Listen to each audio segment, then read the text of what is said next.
what's going on, guys? My name is Jeff. This is the Young Black Geek channel, and today we're talking Black Clover, page 25. And this was actually pretty interesting. The pacing, oh my gosh, like Tabata really has an interesting way of cramming a lot of information into, a pretty sizable chapter too. It was a longer chapter than I guess I was expecting, but still, it was very good. And I feel like so much happens in these chapters, but the moment that stood out to me was definitely the Vermilion, the long name Vermilion guy. His stone, see the world magic, bro. That's crazy. And to think that he is outsourcing his mana like out into his surrounding area to be able to do that, and then be able to replicate the sound and can sense how much magic is in one specific area, and it's an exact 3D replica, bro. That's just crazy. That right there shows how much how much higher a level he's in than some of the other people we've dealt with, and he's Yami's peer, and we know that's not really Yami's forte. You can just kind of tell. We haven't seen all of Yami. Really, we haven't seen anything of Yami, but he's also a Magic Knight's captain, and so to see Vermilion Buddy get down like that, and then to see Mimosa was just like, that's on a completely different level than how I do that with Vines. Like how he's doing this, that's on something I never even thought of being able to do. That's huge.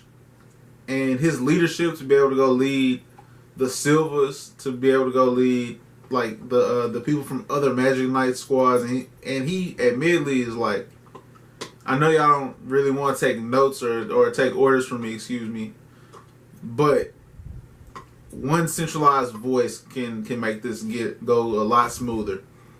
And I feel like I do this more with this than any other series, like find the comparisons, but Asta in this chapter is like, okay, all this talking doesn't make sense to me. Like, we're doing all this talking and people need our help, so I'm finna go. And Class is like, where are you gonna go? Like, you can't sense magic, and we haven't finished putting together a plan. He's like, I'm gonna go where it's loudest.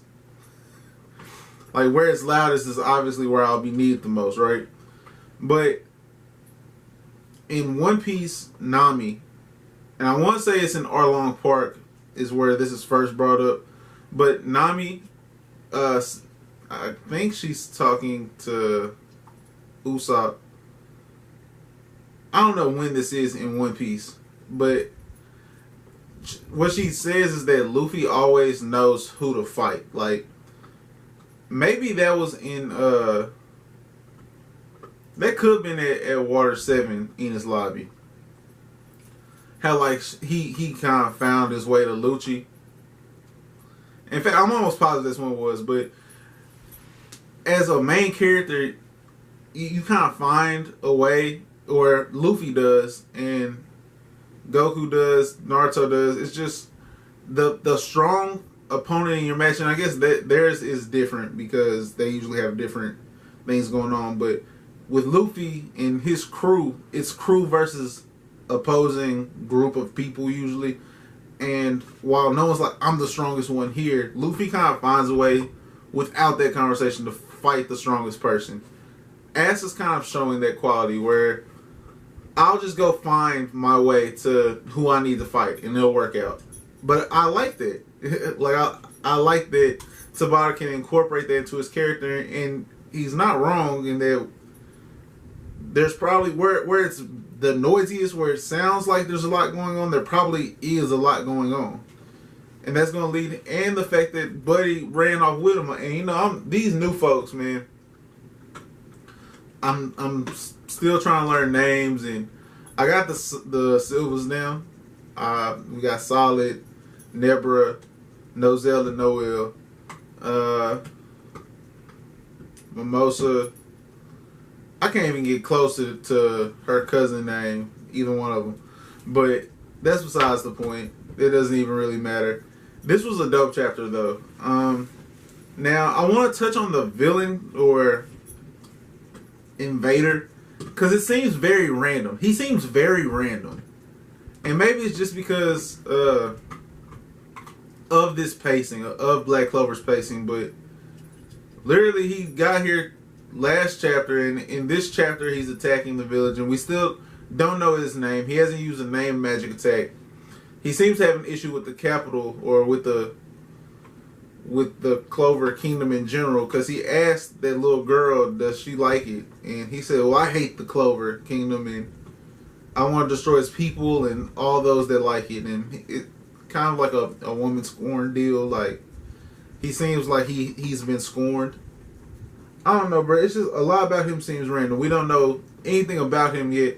He's now a major antagonist. He's antagonizing the city enough that we're mobilizing forces of multiple Magic Knight squads, and he's attacking the Noble Realm, and all of this just came out of nowhere. Seems like he's controlling zombies, which I must admit is an intriguing power. Something I didn't know we would touch on. I mean, I guess there is usually like a power up in shonen series, in like the battle shonen where there's like some fancy aspect to it, because you had the reincarnation jutsu, Gecko Moria. The hollows are technically like dead and coming back to life. So I mean, there's some different aspects of this power, but it's usually explained beforehand, and that throws me off. But that completes the volume here. I know this isn't like a very long chapter review, but I don't know. I feel like there's not as much stuff that's randomly going on. The bigger things going on are behind the scenes, like the the interactions between characters. And because they're newer characters, it's kind of hard to have a feeling, to have a vibe on why this interaction went this way, or I don't know, man. It's just this chapter was weird to me. And I don't want to say it's tough to break down or digest, but just some stuff didn't flow as well as it could have for me. Or maybe that's just how Black Clover is written, and it's meant to keep you in this constant state of things coming at you and from multiple directions, and there's multiple plot points, because we do have that confrontation between the captains of the Silver Eagles and the Crimson Lions. Like that's major. It's major that they faced off against each other. It's major that there's Golden Dawn members there that were being applauded, yet their captain is not there. William is not there, and it's just, with that going on, we have the zombie guy here. We have Asta's claim and how he was flexing on Solid and Nebra, and Noelle having to deal with someone she's close with challenging her family members. Like there's also that emotional state going on where, yes, they did make fun of her, and yes, they were teasing her, but they're still her blood relatives, and I don't think she's come out and said like I hate you all or anything like that. And on top of that, man, I don't know. It's just we know that she has feelings for Asta as well. I'm intrigued to see some of the stuff going on with Noelle and Mimosa. I mean, Mimosa's in the exact same boat. Her family members weren't as against Asta, I guess, but. And they also didn't square up with Asta either, or try to like contain him. But I don't know. It's just a lot going on, and I feel like Volume 4 will answer some more of these questions. Truthfully, like Volume 4 can have a lot of answers to the things going on. I want to see Yuki Tabata continue to develop these plot points. I think that's big, to see some strings get tied together and wrapped up in a nice ribbon, as well as some strands that string out a little bit longer and turn to long-running plot points, things that I don't know, that you yearn to see the conclusion of, versus something that you're ready to, like, I need to answer this now, versus I wonder where this is going. You know what I mean? But that's gonna be it from this, man. This was a 3 fire emoji chapter for me, just very fast, and maybe I just need to adjust. Let me know that in the comment section below. Like this video or dislike it. I mean, either way, it kind of lets me know what you guys felt about this review. Subscribe if you're new, and hit the notification bell as well to be alerted for new content. As always, guys, have a great rest of your day. Peace.